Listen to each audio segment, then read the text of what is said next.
প্রিয় দর্শক, আপনারা দেখছেন এনবিটিভির সঙ্গে রয়েছি আমি শাকিরুল ইসলাম। এই মুহূর্তে আমরা এমন এক ব্যক্তির সঙ্গে কথা বলবো যিনি বঙ্গ রাজনীতিতে বারবার বিরোধী রাজনৈতিক দলের মতো ভূমিকা রেখেছেন। সবসময় আন্দোলনের সঙ্গে রয়েছেন, কখনো এনআরসি বিরোধী আন্দোলন, কখনো সরকার বিরোধী আন্দোলন, কখনো সরকারের ভুল ধরে সেইগুলো নিয়ে আন্দোলন। সবসময় মানুষের কথা বলতেন, সবসময় মানুষের পাশে থাকার চেষ্টা করতেন, সবসময় মানুষের কথা নিয়ে বিভিন্ন সময় বিভিন্ন দিকে বিভিন্নভাবে আন্দোলনের সঙ্গে তিনি রয়েছেন। হয়তো এতক্ষণ আপনারা বুঝতে পারছেন কার কথা বলছি, যিনি ডেমোক্রেটিক ন্যাশনাল পার্টি অর্থাৎ ডিএনপি রাজ্য সভাপতি ইমতিয়াজ আহমেদ মোল্লা। প্রথমে আমাদের এনবিটিভির পর্দায় আপনাকে স্বাগতম জানাচ্ছি। ধন্যবাদ। প্রথমে আপনার কাছ থেকে জানতে চাইব, এই যে দীর্ঘ 3 মাস লকডাউন, বিভিন্ন জায়গায় আপনি বিভিন্ন সভা সমাবেশে বক্তব্য রাখতেন, সেখানে এই বক্তব্য রাখাটা হয় না, শুধুমাত্র গৃহবন্দী একেবারে ঘরের মধ্যে ছিলেন দীর্ঘ 3 মাস। এই 3 মাসটা কেমনভাবে পার করলেন বা এই মুহূর্তে কেমন আছেন এই 3 মাসের মধ্যে? আমি আলহামদুলিল্লাহ ভালো আছি, আর অভ্যস্ত হয়ে গেছি। এই 3 মাস আমার উপরে তেমন প্রতিক্রিয়া পড়েনি, কিন্তু ভারতবর্ষের আমার দরিদ্র জনসাধারণ, মধ্যবিত্ত জনসাধারণ, নিম্ন মধ্যবিত্ত জনসাধারণ, তারা যে কি কঠিন অবস্থার মধ্যে গিয়েছে সেইটা ভেবে প্রতি মুহূর্তে আতঙ্কিত হয়েছি যে ভারতবর্ষের এই মানুষগুলোর কি হবে। কারণ যারা মধ্যবিত্ত ছিল তারা মধ্যবিত্ত হয়ে গেছে, যারা নিম্ন মধ্যবিত্ত ছিল তারা প্রায় ভিখারি হয়ে গেছে। মানে ভাবলে শিউরে ওঠে 3 মাস 4 মাস কোনো রোজগার ছাড়া তারা কি করে বেঁচে আছে। কারণ সরকার যে 2 কিলো করে চাল দিচ্ছে, 2 কিলো চালেই তো সমস্যার সমাধান হয় না। এবং তারপরে ধরুন জ্বালানি, তার সঙ্গে তেল, নুন, মশলা, শাক সবজি, মাছ মাংসের কথা বাদ দিলাম, গরিব মানুষ শাক পাতা খেয়ে বাঁচবে। শাক পাতার যা দাম হয়েছে, বিশেষ করে আমফান ঝড়ের পর শাকসবজিরও দাম বেড়েছে, এইটা খুব ভাবাচ্ছে, আতঙ্কিত করছে। এবং আমার মনে হয় কেন্দ্র এবং রাজ্য সরকার তাদের দায়িত্ব পালন করেনি। একমাত্র মানবিকতা বেঁচে আছে, মানুষ বেঁচে আছে, গরিব মানুষ গরিব মানুষের পাশে দাঁড়িয়েছে, প্রতিবেশী ধনী মানুষ দাঁড়িয়েছে, মধ্যবিত্ত মানুষ দাঁড়িয়েছে, গ্রামাঞ্চলের লোক নিজের চালের বস্তা খুলে দিয়েছে, তার আলুর বস্তা খুলে দিয়েছে, যে যা পেরেছে সবজির বিতরণ করেছে। শুধু মানবতা বেঁচে আছে বলে কিন্তু মানুষ বেঁচে আছে। এই জায়গায় কিন্তু আমি আজকের দিনের এই উপলব্ধি আমার, এটা একদিকে যেমন ভয়ঙ্কর দিক দেখেছি, সেই দিকে আনন্দ পেয়েছি যে এখনও মানুষ বেঁচে আছে, মানুষের মানবতা বেঁচে আছে, তাই জন্য সমাজে এখনও মানুষ জীবিত। নাহলে হয়তো আত্মহত্যার হার আমরা বিশালভাবে দেখতে পেতাম।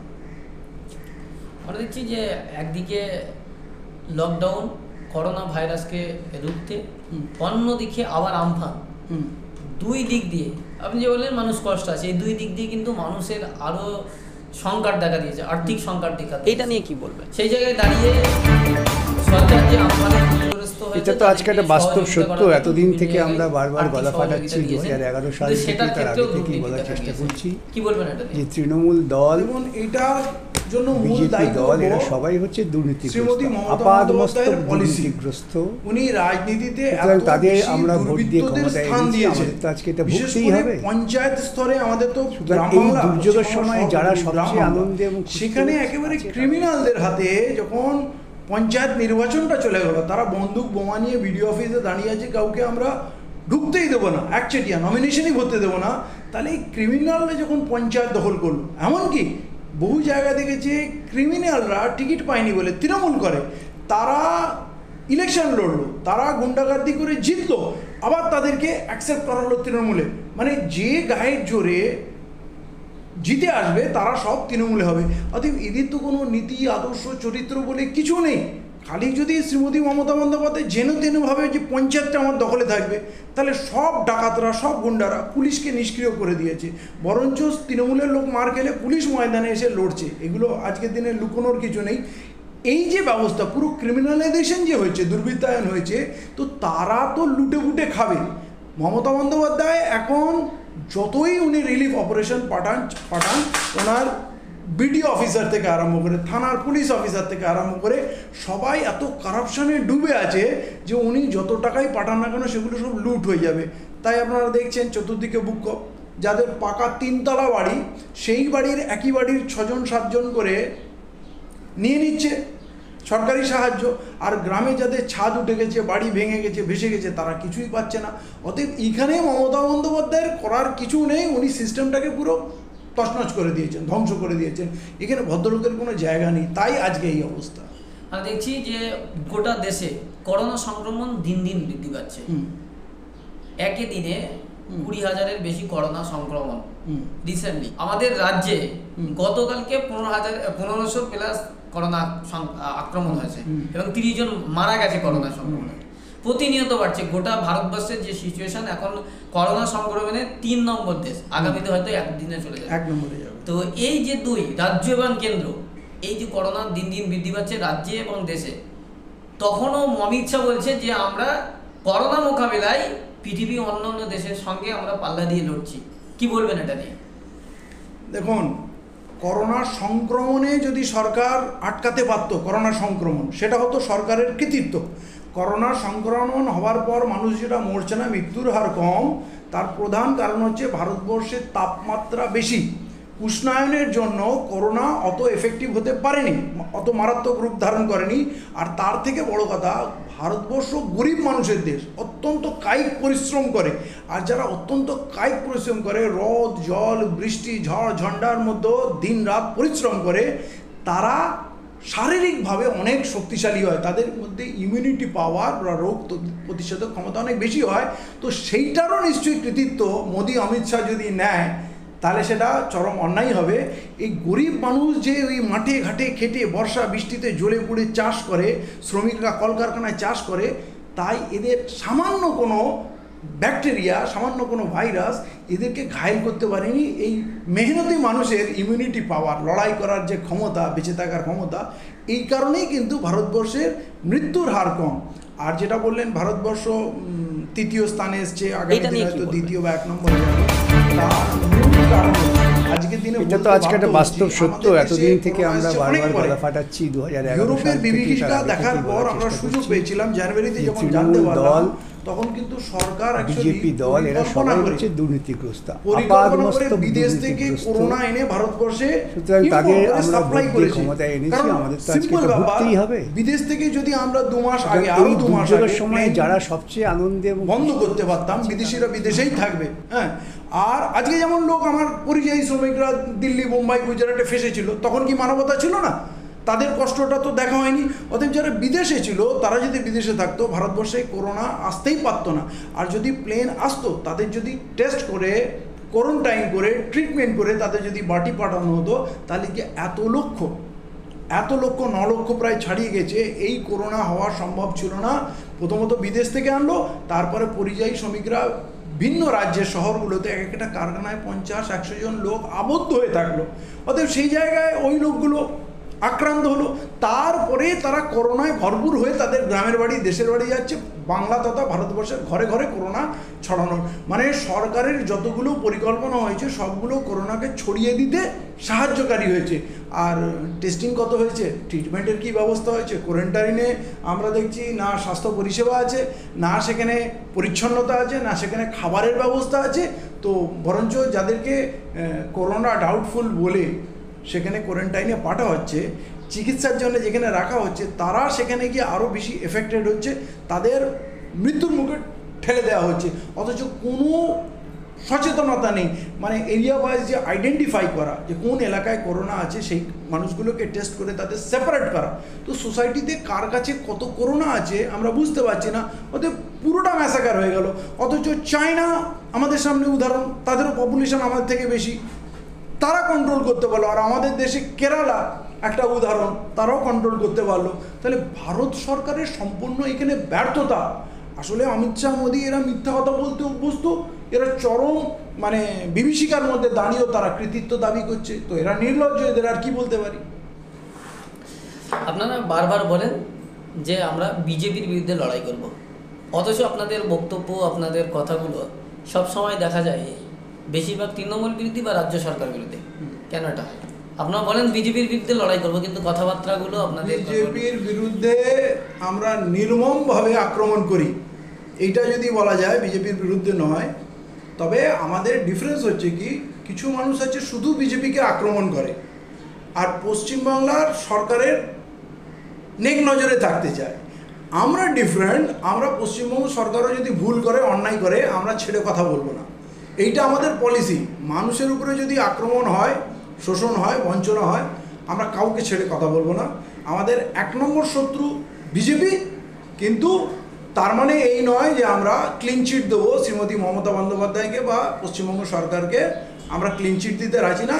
পশ্চিমবঙ্গ সরকারের ব্যাপক ব্যর্থতা আছে, দুর্নীতি আছে, অত্যাচার আছে, কারাপশন আছে, এটা মানতেই হবে।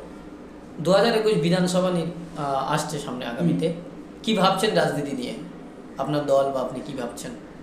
2021 একটা ঐতিহাসিক নির্বাচন হবে এবং এত কঠিন নির্বাচন আমরা আমাদের স্বাধীনতার পর ফেস করিনি। এখানে 1 নম্বর এজেন্ডা হচ্ছে যে কোনো মূল্যে বিজেপিকে রুখতে হবে। তার জন্য যত রকম পন্থা আছে সবগুলোকে ব্যবহার করতে হবে। কারণ এটা নিয়ে কি বলবেন? বিজেপি শুধু মুসলিমদের জন্য নয়, এটা তো আজকে একটা বাস্তব সত্য। এতদিন থেকে আমরা বারবার গলা ফাটাচ্ছি, 2011 সাল থেকে তার আগে থেকেই বলার চেষ্টা করছি, দেশের সম্পদ ধ্বংস করছে, দেশটাকেই ধ্বংস করছে, বিক্রি করে দিচ্ছে বিজেপি দল। এরা সবাই বিজেপিকে রুখতে হবে। আপাতমস্তক ভয়ঙ্কর এজেন্ডা এনআরসি, এনপিআর, তাদের আমরা সাজিয়ে রেখেছে, আপাতত স্থগিত করেছে, এটা ভুগতেই হবে। কিন্তু যে কোনো দিন এই আক্রমণ এই দুর্যোগের সময় যারা হচ্ছে বাঙালি, আসাম তার উদাহরণ। আসামে বাঙালিকে ধ্বংস করেছে। প্রথমে 41 লাখের তালিকায় 35 লক্ষ বাঙালি ছিল এবং দ্বিতীয় তালিকায় যে 19 লক্ষ এসছে তার মধ্যে 17 লক্ষ বাঙালি। এবং এখানে দিলীপ ঘোষ থেকে আরম্ভ করে সবাই বলছে 2 কোটি বাঙালিকে, হ্যাঁ, যদিও ইঙ্গিত মুসলিম, কিন্তু আমরা মনে করি না যে শুধু মুসলিমরা আক্রান্ত হবে। আসাম উদাহরণ দিচ্ছে, একটা মুসলমান আক্রমণ হলে 3টে হিন্দু আক্রান্ত হবে। পশ্চিমবাংলায় যদি 2 কোটি ধরে নেওয়া যাওয়ার কথা মতো তাড়ায়, তাহলে 50 লক্ষ মুসলমান হলে 1.5 কোটি হিন্দু হবে। অতএব এটা বিষয়টা হিন্দু মুসলিমের না, এখানে বাঙালি আক্রান্ত। আর এই অবাঙালি যে মারবাড়ি, গুজরাটি, যে যারা পশ্চিমা, যারা ভারতবর্ষকে শাসন করছে, এরা চিরজীবনই বাঙালি বিদ্বেষী। তো আজকের দিনে বাঙালির ব্যবসা গেছে, বাঙালির শিল্প গেছে, এবারে বাঙালি যদি নাগরিকত্ব চলে যায় তাহলে এই জায়গায় আর কম্প্রোমাইজ না। আমরা পুরো বাংলার সমস্ত মানুষ নিয়ে 1 নম্বর আমাদের এজেন্ডা হবে যে বিজেপিকে রুখতেই হবে। এবং তার জন্য অনেকগুলো কর্মপন্থা আমরা নিচ্ছি, আমরা ব্যবস্থা নিচ্ছি যেভাবে রোখা সম্ভব। হ্যাঁ, তবে তার অ্যাডভান্টেজ হয়তো তৃণমূল পাবে। আমাদের যে লড়াই এনআরসি নিয়েও, বিজেপির বিরুদ্ধে লড়াই করতে আপনার তৃণমূলকে সাথ দেবেন? তৃণমূলের সাথ দিচ্ছি না, তৃণমূল অটোমেটিক অ্যাডভান্টেজ পাবে, তৃণমূল পাবে। এবং সেই অ্যাডভান্টেজে যদি বিজেপি বিরোধিতায় কংগ্রেস নাবে, যদি সিপিএম নাবে, যে কটা রাজনৈতিক দল আছে তারা, মানে প্রতিষ্ঠিত রাজনৈতিক দল, তারা যদি সত্যি সত্যি বিজেপি বিরোধিতা করে, আমরা যেভাবে করছি, তাহলে ডেফিনেটলি তারা কিছু না কিছু অ্যাডভান্টেজ পাবে। আর এই সময় যারা তামাশা দেখবে, চুপচাপ থাকবে, তাদের এজেন্ডায় ক্লিয়ার লিখতে হবে যে আমরা এনআরসি বিরোধী। বিধানসভায় শুধু এনআরসি বিরোধী বলে প্রস্তাব পাস করলে হবে না, তাদের রাজনৈতিক এজেন্ডায়, ম্যানিফেস্টোতে রাখতে হবে আমরা যেদিন বিকল্প সরকার গড়তে পারবো 2003-এর আইনটাকে আমরা রদ করব। কারণ ওইটা আইনটা করার সময় এরা সবাই ছিল, এই প্রাপের প্রায়শ্চিত্ত এদের করতে হবে। পরিষ্কার বলতে হবে আমরা আবার দ্বিতীয়বার সুযোগ পেলে, এই কংগ্রেস, সিপিএম, তৃণমূল সবাই মিলে তো ইউপিএ 1-এ ছিল, ইউপিএ 2-তেও ছিল এরা এক সময় পর্যন্ত, এদেরকে বলতে হবে এইবারের সুযোগ পেলে আমরা 2003-এর নাগরিকত্ব আইনকে রদ করব। 2019-এর নাগরিকত্ব আইন যে একটা ধোঁকা, ভয়ঙ্কর আইন, হ্যাঁ, এইটাকে আমরা রদ করব এবং একটা মানবতাবাদী আইন, নতুন সিটিজেনশিপ অ্যামেন্ডমেন্ট অ্যাক্ট আনতে হবে, যেটা 1955 সালের আইন মোতাবিক হবে, যেটাকে ভাঙা হয়েছে, যেটা ছিল কি ভারতে জন্মালেই ভারতীয়, জন্মে সূত্রে ভারতীয়তা, সেই স্ট্যান্ডটাকে নিতে হবে। এবং কোনো ভারতীয় নাগরিকত্ব নিয়ে তার বাবা মার জন্মস্থান, জন্ম তারিখ নিয়ে প্রশ্ন করা চলবে না। আপনারা কি আলাদাভাবে তাহলে রাজনৈতিকভাবে কোনো প্রার্থী দিচ্ছেন না দিচ্ছেন না? আমরা এইবারে যেটা ভাবছি সেটা, প্রথম যেটা বললাম, বিজেপিকে রুখতে হবে। বিজেপির ভয়ঙ্কর যে পলিসিগুলো, তার বিরোধিতা আমরা জনমত গঠন করব। এবং রাজনৈতিক দল হিসাবে আমরা প্রচেষ্টা চালাচ্ছি, অলরেডি কয়েক রাউন্ড ওই ভিডিও কনফারেন্সিংয়ে মিটিং হয়েছে, আমরা সহমতের ভিত্তিতে এক জায়গায় এসেছি এবং 2 দিন আগে আমরা একসঙ্গে বসেছিলাম, এইটা নিয়ে তাতে SBI এবং সাইদুল ইসলাম এটা তো সাহেব আজকে একটা এবং বাস্তব আমি সত্য, ছিলাম, এতদিন থেকে এবং আরো আমরা কিছু বারবার সামাজিক গলা সংগঠন ফাটাচ্ছি, ছিল। 2011 সাল মুসলিম থেকে, লীগ, তার আগে থেকেই বলার তার চেষ্টা করছি। প্রতিনিধি আবুল সাহেব, তৃণমূল আবুল মোল্লা, দল, তিনি ফোনে জানিয়েছেন BJP তাদের দল, এরা রাজনৈতিক সবাই সিদ্ধান্ত হচ্ছে তাদের রাজ্য দুর্নীতিগ্রস্ত, কমিটিতে হয়েছে আপাদমস্তক যে তারা এই জোটের দুর্নীতিগ্রস্ত। মধ্যে থাকবে এবং সুতরাং তাদের আমরা ওয়েলফেয়ার ভোট পার্টির দিয়ে সঙ্গে ক্ষমতায় কথা এনেছি, হচ্ছে, আমাদের তারাও তো খুব আজকে এটা তাড়াতাড়ি ভুগতেই আমাদের হবে। সঙ্গে বসবে। এই চারটে মূল শক্তি সুতরাং এখন এই দুর্যোগের পশ্চিমবাংলায় সময় আছে। যারা সবচেয়ে এরা আনন্দে আমাদের ভিত্তিতে একজোট হচ্ছে যে আমরা একসঙ্গে হয়ে লড়াইটা আমরা করব এবং আমরা সঙ্গে যে দলিত আদিবাসী সংগঠনগুলো আছে তাদেরকে নিয়ে আমরা ফ্রন্ট গড়তে ইচ্ছুক এবং সেই নিয়ে কথাবার্তা চলছে এবং সম্ভাবনা আছে যে একটা বড় ফ্রন্ট, মহাজোট একটা তৈরি হবে এবং এরা বিজেপিকে রুখবে বিজেপির বিরোধিতায় এবং মতুয়া নেতাদের সঙ্গেও কথা হচ্ছে, বহু আম্বেদকরবাদী নেতা, শিডিউল কাস্টদের বহু দল এবং আদিবাসীদের নেতা, এদের সঙ্গে লাগাতার আমাদের কথা হচ্ছে যে একটা মহাজোট তৈরি করতে হবে এবং সেই জায়গায় 1 নম্বর এজেন্ডা থাকবে যে বিজেপিকে পরাস্ত করতে হবে। অতএব যারা বিজেপিকে পরাস্ত করতে চায় এই মহাজোট যেই ক্ষেত্রগুলো দেবে, তাহলে যারা বিজেপিকে পরাস্ত করতে চায়, তাহলে যদি সিপিএম হোক, কংগ্রেস হোক, তৃণমূল হোক, তারা নিশ্চয়ই আমাদের বিরুদ্ধে প্রার্থী দেবে না। পুরো পশ্চিমবাংলায় আমরা চাইব সিপিএম, কংগ্রেস, তৃণমূল ওরা যদি সত্যিকারের বিজেপি বিরোধী হয় তাহলে ওরাও বসুক, ওরাও জোট করুক এবং বিজেপির বিরুদ্ধে একটা সিটে একজন দাঁড়াক এবং বিজেপি বিরোধী ভোটটাকে যেন ভাগ না করে। যেমন গত 2019-এ যে 18টা বিজেপি সিট পেয়েছে, তার কিন্তু একটা বড় কারণ প্রত্যেকটা সিটে বিজেপি বিরুদ্ধে কংগ্রেস, সিপিএম, তৃণমূল তিনজনেই প্রার্থী দিয়েছে এবং ভোট ভাগ করে অনেক বেশি সিটে বিজেপি হেরে যাওয়ার কথা। এই ভোটগুলো এক হলে তারা কিন্তু বিজেপিকে জিতিয়েছে। আর এইবারে এত বড় লড়াই বিজেপিকে আটকানো, সবাই মুখে বলবে আমরা বিজেপি বিরোধী আর ভোট ভাগ করে বিজেপিকে জিতাবে, এইটা এইবারে চলবে না। আমরা একটা এখনও সিদ্ধান্ত হয়নি কত সিটে লড়বো, কিন্তু দলিত, মুসলিম, আদিবাসী, মতুয়া সবাই মিলে একটা মহাজোট হবে এবং তাতে আমরা অল্প কিছু সিটে আমরা একসঙ্গে জোটবদ্ধ হয়ে লড়বো এবং যেখানে আমরা মানুষের সমর্থন তো চাইবো বিজেপিকে পরাস্ত করতে, অন্য রাজনৈতিক দলগুলোরও আমরা চাইবো যেন সদার্থক সিদ্ধান্ত বা ভূমিকা ওরা পালন করে। আপনারা যে বিজেপির বিরুদ্ধে লড়াই করছেন, আপনি বলছেন যে এতে অ্যাডভান্টেজ কিছু পাবে হচ্ছে তৃণমূল, সেক্ষেত্রে দেখা যাচ্ছে তৃণমূল ওয়াকফ সম্পত্তিকে বিজেপিকে পার্টি অফিস করার সুযোগ দিচ্ছে, আপনাদের কি লাভ হবে? দেখে আমরা তৃণমূলকে কোনো অ্যাডভান্টেজ দিচ্ছি না। এইবারের নির্বাচনে প্রধান শত্রু যেহেতু বিজেপি, ঠিক আছে, তো অটোমেটিক তার কিছু অ্যাডভান্টেজ, জনমত যখন বিজেপির বিরুদ্ধে যাবে কিছু অ্যাডভান্টেজ পেয়ে যাবে। আর আপনি যেটা বলছেন ওয়াকফ সম্পত্তি বিজেপি পার্টি অফিস করছে, তো এর আগে তৃণমূল স্বয়ং বহু জায়গায় ওয়াকফ সম্পত্তিতে তৃণমূলের পার্টি অফিস করেছে। তো আপনি যদি বিজেপি আর তৃণমূলকে আধা আধা করে দেখেন তাহলে কিন্তু ভুল হবে। এদের চরিত্র আমরা কোনো ফারাক দেখাই না। আজ পর্যন্ত কোথাও বিজেপির বিরুদ্ধে তৃণমূল কঠোর হয়নি। দিলীপ ঘোষ যা ইচ্ছা বলবে, সায়ন্তন যা ইচ্ছা বলবে, বিজেপির নেতারা যা ইচ্ছা করবে, কখনো পুলিশকে মারবে। এরা কিছু আইন কানুন মানে না, কিন্তু কখনো এই যে পুরো রাজ্যে আরএসএসের ট্রেনিং চলছে, স্কুলগুলোতে, সরকারি স্কুলে অস্ত্র শিক্ষা হচ্ছে, টিভি চ্যানেলে আমরা দেখছি, তা সত্ত্বেও সরকার কোনো ব্যবস্থা করেনি। বহু হত্যা হয়েছে আরএসএসের দ্বারা, সরকার সেখানে কিন্তু ব্যর্থ। যেমন আসানসোলে যে ইমাম সাহেবের ছেলের হত্যা হলো, ইমাম রশিদির ছেলের হত্যা, মুখ্যমন্ত্রী আজ পর্যন্ত তার অপরাধীকে ধরতেই পারলো না। স্কুলের প্রাঙ্গণে এটা তো আজকে একটা বাস্তব সত্য, এতদিন থেকে আমরা বারবার গলা ফাটাচ্ছি। জার্মানি ছিলেন মুখ্যমন্ত্রী, ওখান থেকে বললেন এটা আরএসএস এর কাজ। যে তৃণমূল দল, আপনাকে তো আরএসএস কে ধরে দেখাতে হবে। বিজেপি দল, সেই এরা জায়গায় সবাই আপনি হচ্ছে একেবারে দুর্নীতিগ্রস্ত, অসহায়, আপাদমস্তক কোথাও মাথাটা বিক্রি করে বসে আছেন, সারদা নারদা। তাদের আমরা ভোট দিয়ে ক্ষমতায় এনেছি, আমাদের তো আজকে এটা ভুগতেই হবে। সারদা নারদা কাণ্ড হলো, এই দুর্যোগের সময় যারা সবচেয়ে তছরূপ হলো, 8 লক্ষ মানুষ প্রতারিত হলো, কিন্তু যারা জেলে গেল সবাই এখন বাইরে ঘুরে বেড়াচ্ছে। তাহলে হলো কি? টাকাটা কার পেটে গেল? কার সঙ্গে কার সমঝোতা হয়ে গেল যে একজন অপরাধী শাস্তি পাচ্ছে না, সেই ওই সুদীপ্ত সেন ভিতরে আছে, আর বাকি যারা ওই মালের বকরা গেছে তারা সব বাইরে আছে। এই বিজেপি নেতারাই বলেছিল ভাগ মুকুল ভাগ, ভাগ মমতা ভাগ। তো এখন তো বসে বসে ওরা মিটিং করছে, উড়িষ্যায়, দিল্লি, সব জায়গায় মমতা বন্দ্যোপাধ্যায়ের সঙ্গে, রাজভবনেও মোদির সঙ্গে মিটিং হচ্ছে, লাগাতার গোপন মিটিং হয়েই চলেছে। তো আমরা কি বুঝবো? মানে তৃণমূল বিজেপিকে আটকাবে না, বিজেপিকে আটকাতে গেলে পশ্চিমবাংলার মানুষকে আটকাতে হবে। আর তৃণমূলের যা অবস্থা, আমার মনে হয় তৃণমূলকে কিছু করতে হবে না, ওটা নিজেই ভেঙে চুরমার হয়ে যাবে। ওই দলের কত লোক যে বিজেপিতে চলে যাবে, মানে ইলেকশনের আগে 2021-এর আগে আর 2021-এ জেতার পর বিজেপিতে যোগদান করবে বলা যাচ্ছে না, খুব অনিশ্চিত।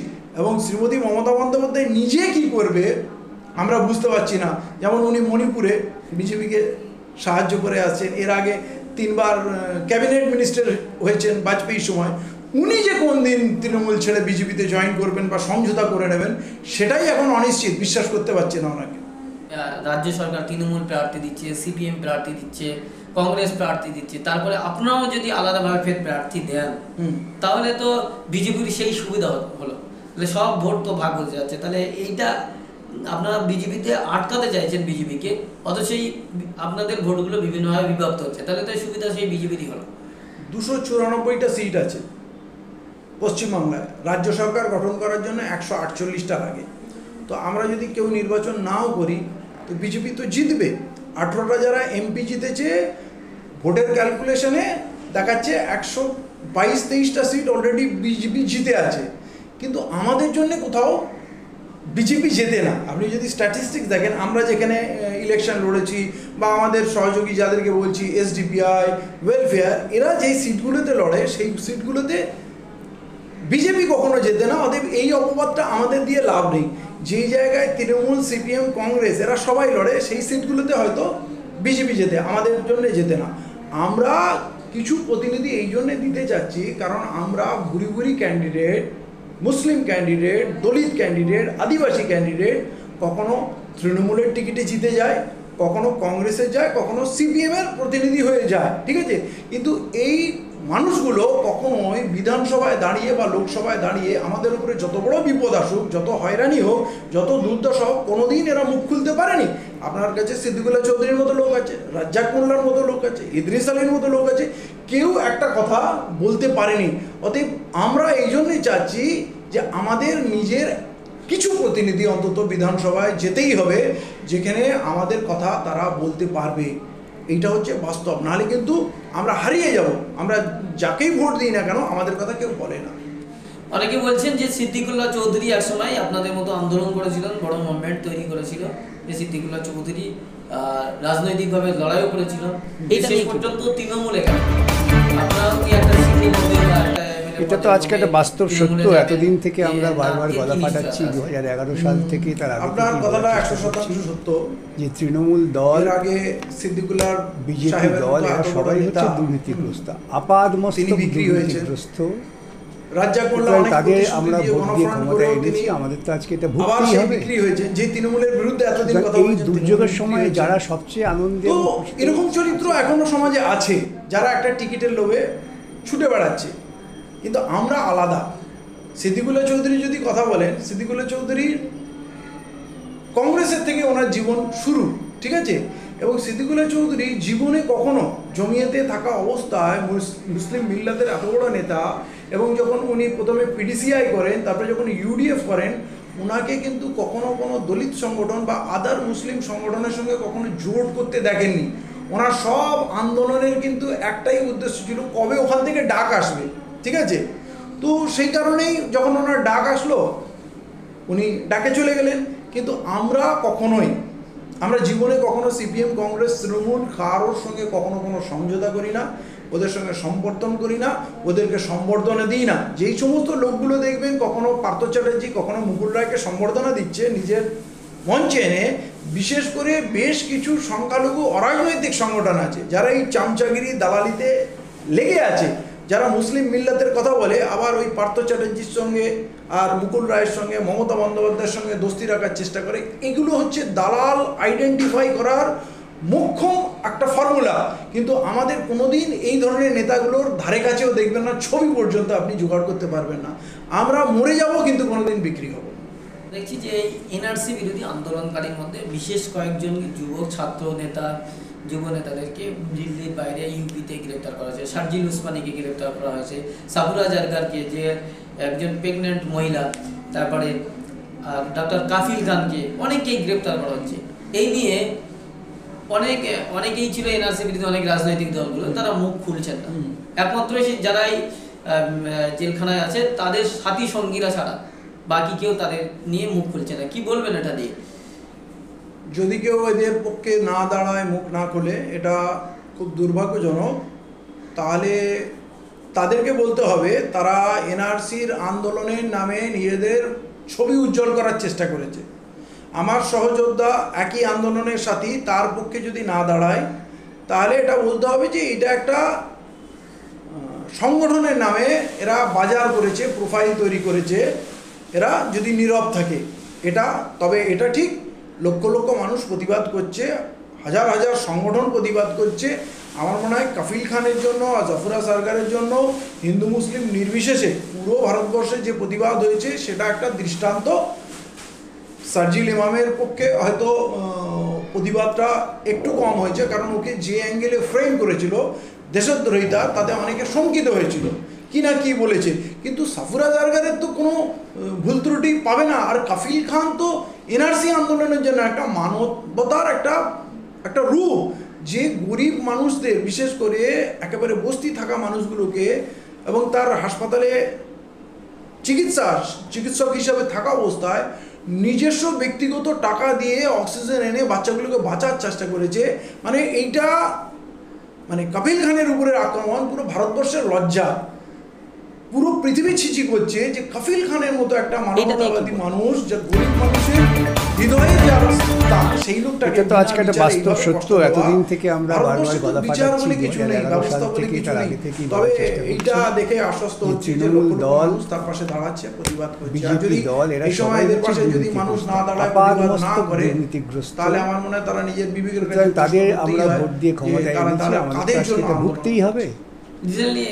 সুতরাং এই দুর্যোগের সময় যারা সবচেয়ে আনন্দে এবং খুশিতে আছে, তাকে নিয়েও কিন্তু কেউ কথা বলছে না, তেমন ভাবে প্রভাব ফেলছে না বা মানুষের মুখ খুলছে না। কি বলবো, সাজবিল ওসমানীর বিষয়টা এখনো সকলের ঠিক নজরে আসেনি, লোক ভেবে উঠতে পারেনি, বুঝে উঠতে পারেনি ওর ব্যাকগ্রাউন্ড সম্বন্ধে। তবে যে মুহূর্তে জানবে মানুষ প্রতিবাদ করবে।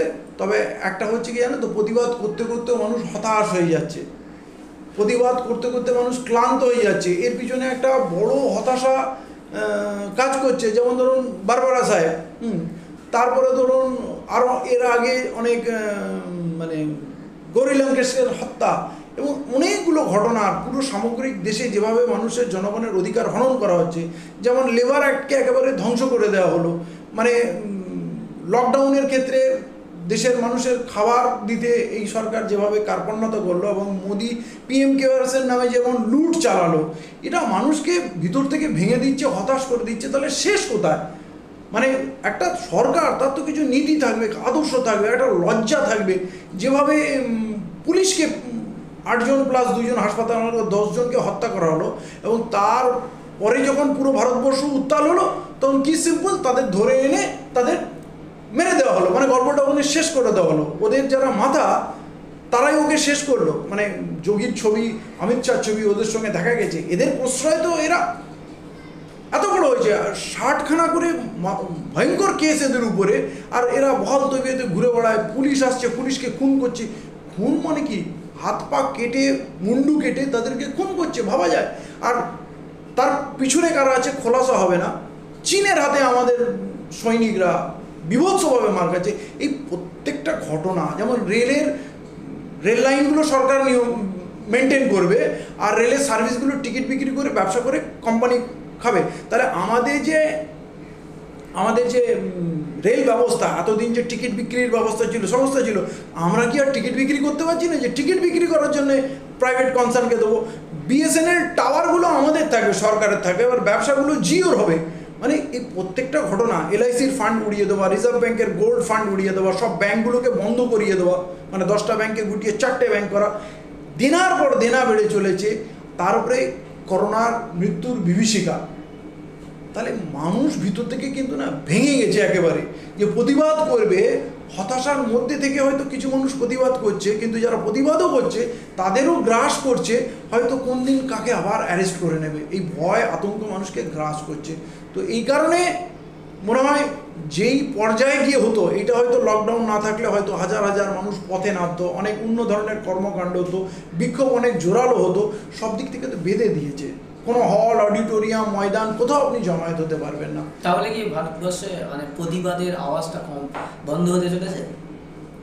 এটা অনেক অংশে তো বন্ধ করে দিয়েছে, প্রতিবাদের কণ্ঠরোধ হচ্ছে, শেষ পর্যন্ত কি হবে বলা কঠিন। মানুষকে ধর্মীয় জাতির পর্যায়ে অনেক বিভাজন হয়েছে, কিছু মানুষকে লোভ দেখানো হয়েছে, কিছু মানুষকে ভয় দেখানো হয়েছে।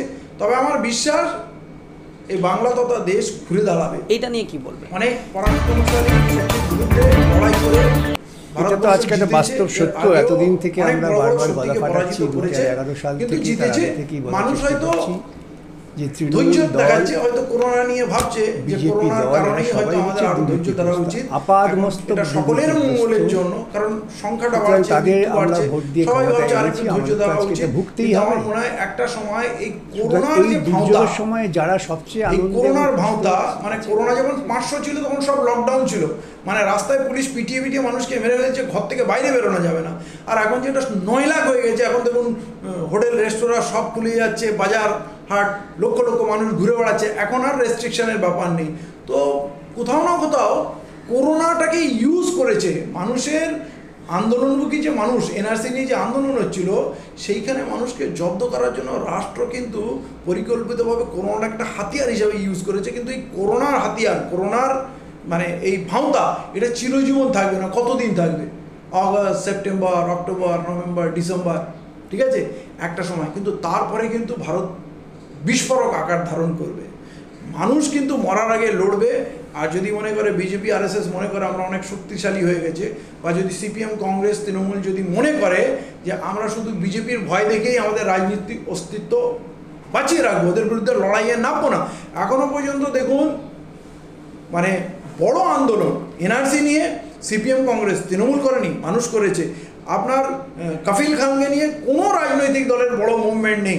আপনার সফরা জরগার, একটা মানে মহিলা, প্রেগনেন্ট মহিলা, একটা টপ স্কলার, ভারতবর্ষের মানুষের জন্য, ভারতবর্ষের সংবিধানের জন্য লড়াই করেছে, তার প্রতি এই নির্মম অত্যাচার সেখানে নীরব। তাহলে এই রাজনৈতিক দলগুলো কি শুধু ক্ষমতায় আসার জন্য রাজনীতি করেছে? মানুষের জন্য এদের তো কোনো আমরা পরিচয় দেখছি না। তাহলে এইটা কিন্তু মানুষ রিভেঞ্জ নেবে। প্রকৃতি, যেমন আমরা বলছি না করোনা প্রকৃতি রিভেঞ্জ নিচ্ছে, প্রকৃতির প্রতি মানুষ অনেক অন্যায় করেছে, এই মানুষ, দেশের গরিব মানুষ কিন্তু রিভেঞ্জ নেবে এই রাজনৈতিক দলগুলোর বিরুদ্ধে। প্রিয় দর্শক, আমরা এতক্ষণ ধরে আলোচনা করছিলাম ডেমোক্রেটিক ন্যাশনাল পার্টি তথা ডিএমপি রাজ্য সভাপতি ইমতিয়াজ আহমেদ মোল্লার সঙ্গে। আমরা একেবারে শেষ মুহূর্তে, শেষ পর্বে এসে গেছি।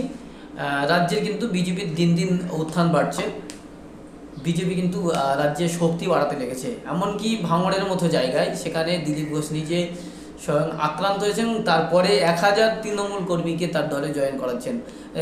যত দিন যাচ্ছে দিলীপ ঘোষ কিন্তু শক্তিশালী হচ্ছেন, বা বিজেপি শক্তিশালী হচ্ছে। এবং দিলীপ ঘোষের রীতিমতো হুমকি, দেখে নেব বাংলার মানুষকে, আমরা দেখে নেব। কি বলবেন এটা নিয়ে? বিজেপির 1 নম্বর টার্গেট হচ্ছে বাংলা দখল করা। এবং আমাদের সবথেকে বড় বিপদ হচ্ছে যে তৃণমূল নামক দলটিকে মানুষ ঢাল হিসাবে ধরেছিল, যে বিজেপিকে আটকাতে গেলে তৃণমূলকে রোধ করতে হবে। তাদের এতটাই দৈন্যদশা, মানুষের লকডাউন, পরিযায়ী শ্রমিক এবং আমফানের ঝড় নিয়ে এত ব্যাপক ক্ষোভ, ঘৃণা এদের প্রতি জন্মেছে যে মানুষ পাগল হয়ে গেছে। তো এই জায়গায় সত্যি বিজেপি এর আগ্রাসনে অনেকটা বিজেপি সুবিধা পাচ্ছে। কিন্তু আমার মনে হয় এখনও 8-10 মাস বাকি আছে, এবং 2021-এর মে মাসে যদি নির্বাচন হয়, তার আগে বিজেপির ঘরে বিজেপির ভাঙন হবে। বিজেপিকে ভাঙতে হলে, বিজেপিকে রুখতে হলে এই বাংলা আপামর বাঙালি, বিশেষভাবে বিজেপি যেখানে জিতেছে শিডিউল কাস্ট, নমশূদ্র, মতুয়া, আদিবাসী এলাকায়, এই জায়গায় কিন্তু বিদ্রোহের আগুন দিকে দিকে জ্বলছে ভিতর থেকে। তারা কিন্তু তাদের জমি হারানোর ভয়, চাকরি হারানোর ভয়, সম্পদ হারানোর ভয়, নাগরিকত্ব হারানোর ভয় তাদের গ্রাস করছে। আসামে যে ঘটনাটা ঘটেছে, এখন আজকে একটা বাস্তব সত্য। এতদিন থেকে আমরা বারবার গলা ফাটাচ্ছি, বাঙালি হিন্দু সেখানে নাগরিকত্ব হারিয়েছে। কি বলার চেষ্টা করছি, টোটাল 19 লাখের মধ্যে 5 লাখ প্রায় বাঙালি মুসলিম আছে বিজেপি এবং দল, আরো এরা সম্প্রদায় সবাই হচ্ছে 2 লাখ। দুর্নীতিগ্রস্ত, অতএব আপাদমস্তক যতক্ষণ না দুর্নীতিগ্রস্ত। ওইখানকার ওদের নাগরিকত্ব ফিরিয়ে সুতরাং দিচ্ছে, তাদের তারা ঝুলে আমরা আছে, ভোট দিয়ে ক্ষমতায় ততক্ষণ এনেছি, কিন্তু আমাদের তো আজকে এটা বিজেপি ভুগতেই বাংলা হবে। জয় করতে পারবে না। ওই সুতরাং এনআরসি এই দুর্যোগের সময় যারা সবচেয়ে বাংলার ঘরে ঘরে আছে। আর আনন্দ মিথ্যা কথা বললে হবে না যে সিএ 2019-এ নাগরিকত্ব দেওয়া হবে। আমরা বিজেপির নেতাদের চ্যালেঞ্জ করছি, যা চাইবে তাই দেবো, আমাদের কেউ দেখিয়ে দিক একটা লাইন কোথাও নাগরিকত্ব দেওয়ার কথা আছে। এরা সম্পূর্ণ মিথ্যা কথা বলছে, কেউ নাগরিকত্ব পাবে না। কিন্তু এই সিএ আইনে যারা অ্যাপ্লাই করবে, প্রথম কথা তো অ্যাপ্লাই করতেই পারে না, কারণ অ্যাপ্লাই তারাই করতে পারে যারা ওই পাসপোর্ট অ্যাক্টে ছাড় পেয়েছে। ফরেনার্স অ্যাক্টে আইনে যারা ছাড় পেয়েছে সেই সংখ্যাটা নির্দিষ্ট 31,313 জন। সেই সংখ্যাটাও পুরো পশ্চিম পাকিস্তান থেকে আসা লোক, পূর্ব পাকিস্তান বা বাংলাদেশ থেকে আসা লোক একজনও অ্যাপ্লাই করেনি নাগরিকত্বের জন্য যখন তারা এসছিল। অতএব এরা কেউ অ্যাপ্লাই করতে পারবে না। দিলীপ ঘোষের মতো লোক, সায়ন্তন বসুর মতো লোক মিথ্যে কথা বলিয়ে এদের ফর্মটা ফিল আপ করাবে, অ্যাপ্লাই করাবে শুধু এই আন্ডারটেকিংটা নেওয়ার জন্য। তারা বলবে আমার বাবা, আমার দাদু বা আমরা বাংলাদেশ থেকে পাকিস্তান থেকে এসেছিলাম, এই আন্ডারটেকিংটা নেওয়া মানে সে শেষ হয়ে গেল, আর তারা কোনোদিন নাগরিকত্ব পাবে না। আমি আমার অমুসলিম ভাইদেরকে বলবো, আপনারা কেউ নাগরিকত্ব অ্যাপ্লাই করবেন না। আপনারা নাগরিক, আপনারা অবিভক্ত বাংলার সন্তান, আপনারা শ্রী অরবিন্দের বংশধর, আপনারা বাঘাযতীনের বংশধর, আপনারা বিনয় বাদল দীনেশের বংশধর, আপনারা মাতঙ্গিনী হাজরার বংশধর, আপনারা আমাদের ক্ষুদিরামের বংশধর। যদি আপনারা ভিক্ষায় নাগরিকত্ব কেন নেবেন? ওই বাংলাটাও আমাদের, এই বাংলাটাও আমাদের, পাকিস্তানও আমাদের। এই ভারতবর্ষ এক ছিল তো, ব্রিটিশদের বিরুদ্ধে যারা লড়াই করেছিল তাদের সন্তান এইখানে এসে তারা দয়া ভিক্ষা করবে নাগরিকত্বের জন্য। আর যদি কেউ নাগরিকত্ব দিতে চায়, আমি চ্যালেঞ্জ করছি, দেখা ওই বিলে সিএ 2019-এ কোথায় নাগরিকত্ব দেওয়ার ব্যাপার আছে। আমরা চ্যালেঞ্জ করছি, 50,000 1 লাখ টাকা যত টাকা চাইবে আমরা দেবো, কেউ আমাকে বুঝিয়ে দিক যে এতে একজনও নাগরিকত্ব পাবে। অতএব পাবে না, এই কথাটা ব্যাপকভাবে দামাল বাংলা প্রচার করছে আমাদের মানিক ফকির বা মানিকদা, তার এখানে জীবনদা, বিজয়দা, এখানে শত শত শত শত, যেমন আমাদের উত্তম সরকার, কবিয়াল উত্তম সরকার, অজস্র মানুষ এসে এখন এই দামাল বাংলার এই ব্যানারে তারা এখন প্রচার চালাচ্ছেন। এবং এইটা অলরেডি লক্ষ লক্ষ মানুষ বুঝে গেছে। যারা নাগরিকত্ব পাবে বলে আশা রাখছিল তারা বুঝে গেছে বিজেপির এই ভাওতা, এবং আগামী 3 থেকে 6 মাসের মধ্যে কোটি কোটি মানুষ এইটা বুঝে যাবে বিজেপির ভাওতা। তখন কিন্তু বিজেপির বিরুদ্ধে একটা ব্যাপক বিদ্রোহ গড়ে উঠবে এই পশ্চিমবাংলার বুকে। বিজেপি ধ্বংস হয়ে যাবে। বিজেপিকে আমরা এখানে জিততে দেবো না। তৃণমূল তো নিজে ধ্বংস হবে তার কুকর্মের জন্য। তৃণমূলকে তো মমতাকে লোক ভালোবেসে ভোট দিয়েছিল, কিন্তু মমতার তো দরকার ছিল না ক্রিমিনাল জমা করার দরকার ছিল না, পুলিশকে দিয়ে গুন্ডাগার্দি করার দরকার ছিল না। এই যে তোলাবাজির সরকার হয়ে গেছে, এটা সবাই জানে। এটা মমতার নিজের কুকর্মের জন্য এই তৃণমূল ধ্বংস হবে। আর বিজেপিকে আমরা হিন্দু মুসলিম সবাই মিলে, মতুয়া আদিবাসী সবাই মিলে আমরা এই বিজেপিকে ধ্বংস করব। আর আগামী দিনে বাংলায় নতুন প্রজন্মের নতুন শক্তির উত্থান ঘটবে। এটা কেউ সময়ের অপেক্ষা কেউ আটকাতে পারবে না। বাঙালি জাতি তার স্বমহিমায় আবার উঠে দাঁড়াবে। বাংলার এই 10 কোটি মানুষ শুধু নিজের জন্য নয়, আসামের বাঙালি, ত্রিপুরার বাঙালি এবং পুরো ভারতবর্ষে যে ছড়িয়ে আছে বাঙালি, তাদের সকলের রক্ষা কবচ বাঙালি অনেক মার খেয়েছে, অনেক বঞ্চনা সহ্য করেছে। আজকে এই কলকাতা শহরে বাঙালির অস্তিত্ব নেই। আজকে রাজধানী সবাই হচ্ছে দুর্নীতিগ্রস্ত, ব্যবসা, ইন্ডাস্ট্রি সব চলে গেছে। মানে বাঙালির কোনো অস্তিত্ব নেই। এবার শুধু জমিটুকু কেড়ে নেবে। এরা চাচ্ছে হিন্দু মুসলমান কাটাকাটি করুক, যুদ্ধ করুক, আর এই পড়ে থাকা জমিটা ওই মারওয়াড়ি, গুজরাটি বা ভারতবর্ষের অন্য শক্তিগুলো সেগুলোকে সে দখল করে নি। কিন্তু এইবারে হবে না। এই লড়াইটা বাঙালি একসঙ্গে লড়বে। এই বাঙালি জাতীয়তাবাদের নবজাগরণ হতে যাচ্ছে। এইখানে বিজেপিকে আমরা খান করে দেবো। বিজেপির জন্য আমরা বাঙালিরা, আমরা বাংলার মানুষ যথেষ্ট। সেইটার জন্যে তৃণমূল কোনো কাজ করবে না। তৃণমূলের ক্ষমতা নেই বিজেপিকে আটকানোর, কারণ বিজেপির কাছে মাথা বিক্রি করে বসে আছে। এর আগেও বিজেপির ক্যাবিনেট মিনিস্টার মমতা বন্দ্যোপাধ্যায় 3 বার হয়েছে, এবং মণিপুরে এখনও সরকার তৃণমূলের সহযোগিতা আছে। অতএব বাঙালি তার অস্তিত্বের লড়াইয়ে, তার জীবন জীবিকার লড়াইয়ে, তার ভবিষ্যতের লড়াইয়ে একাই যথেষ্ট। বিজেপিকে আমরা রুখবো। বিজেপি পশ্চিমবাংলায় কোনোভাবেই স্থান পাবে না। একবারে সর্বশেষ প্রশ্ন, এনবিটিভির দর্শকদের উদ্দেশ্য কি বলবেন?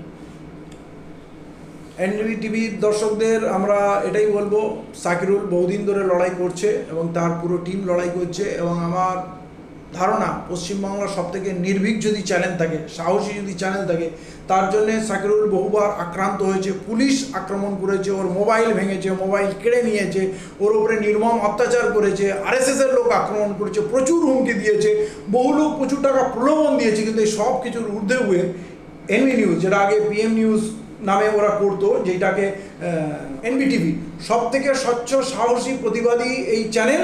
সবাই এই চ্যানেলে যোগদান করুন, সাবস্ক্রাইব করুন, এবং যারা এই চ্যানেলের দর্শক তাদেরকে সকলকে অভিনন্দন জানাই। ধন্যবাদ প্রিয় দর্শক, আমাদের সঙ্গে এতক্ষণ ধরে কথা হচ্ছিল ডিএনপি রাজ্য সভাপতি ইমতিয়াজ আহমেদ মোল্লার সঙ্গে। আপনাকে অসংখ্য ধন্যবাদ মূল্যবান সময় দেওয়ার জন্য। এখন এই পর্যন্ত, পরবর্তী খবরের আপডেট পেতে আমাদের